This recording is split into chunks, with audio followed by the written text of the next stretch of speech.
Então, acho que para falar dessa regulação, a gente não tem ninguém melhor aqui. Então, muito bom dia. Obrigado, Ari. Bom dia. Bom dia a todo mundo, meus colegas de painel aqui. Ricardo é um grande amigo. Estou sempre com o Ricardo aí nos congressos, tudo quanto é canto.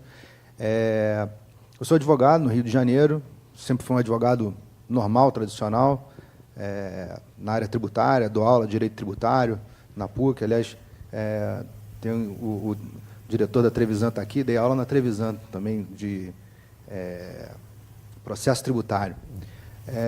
Até que fui procurado por 2 americanos que me chamaram para ser sócio de uma empresa de pagamento, que é Online PS, e a gente fornece pagamento para todas as indústrias, mundo afora, inclusive aqui no Brasil. Como disse o Ricardo, o pagamento ainda de empresas de jogo aqui no Brasil ainda está engatinhando, porque a gente tem ainda um problema com legalidade, mas a gente atinge outras indústrias.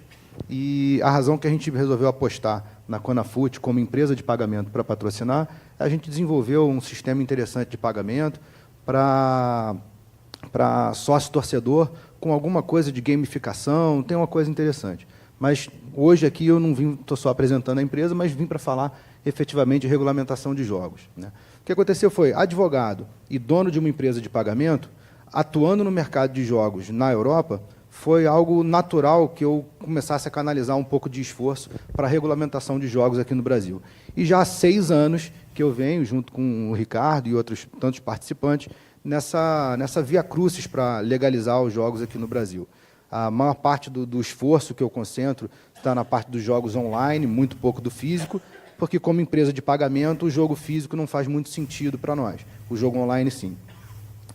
Nessa estrada, Ari, eu tive a oportunidade de falar em 2016, se eu não estiver enganado, numa audiência pública que teve lá na Câmara dos Deputados. Falei na ocasião sobre os benefícios para o usuário do jogo, para o usuário final, para o consumidor final da legalização de jogos, né? Naquela ocasião, uma das coisas que eu quis enfatizar foi os jogos hoje, a gente vê, por exemplo, na Câmara, o senador José Serra né, que é um amplo, ele é abertamente contra o jogo. Teve uma coluna dele no jornal, eu não me lembro se foi Estadão, Folha, falando sobre que o jogo vai acabar com a família brasileira, né? Na verdade, assim, é fruto com todo respeito ao senador, que é um orador espetacular, mas é fruto de muito desconhecimento, Ari.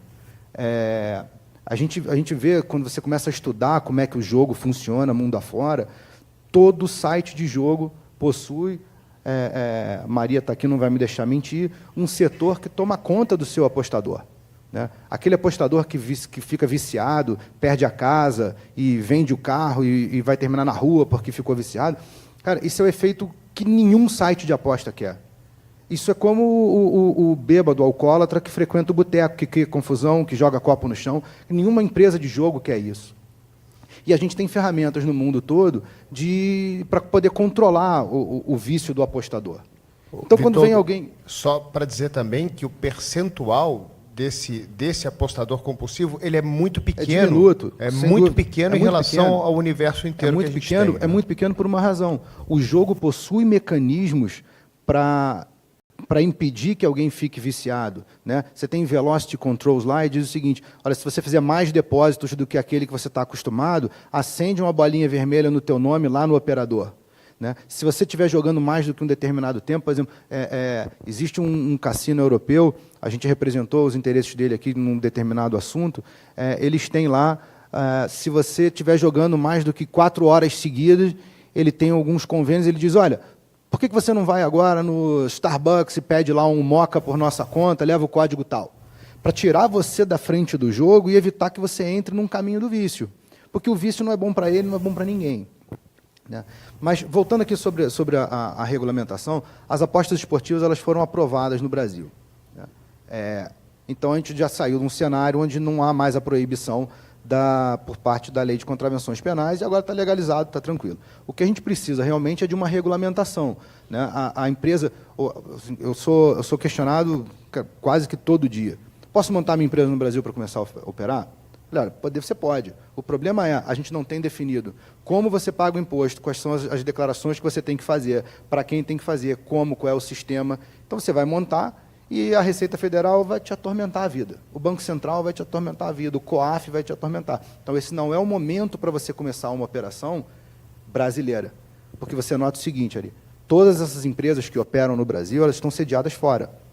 E essa é a razão pela qual não era proibido, antes da aprovação da lei do jogo, porque a lei de contravenções penais brasileira não pode obrigar uma empresa de fora do país a não operar. A gente tem o princípio da territorialidade, que diz que a lei brasileira não pode ir lá e ofender a NetBet e falar, olha, você está proibido de operar. Como? Eu tenho licença para operar, eu opero legalmente no mundo inteiro.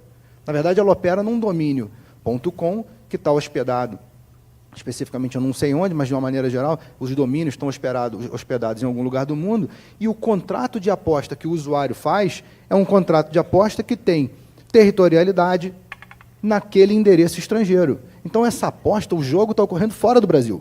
Se eu consigo acessar aqui pelo meu telefone, isso é um outro problema. A gente tem uma saída. A China apresenta saídas para nós. Você bloqueia, eu bloqueio os sites e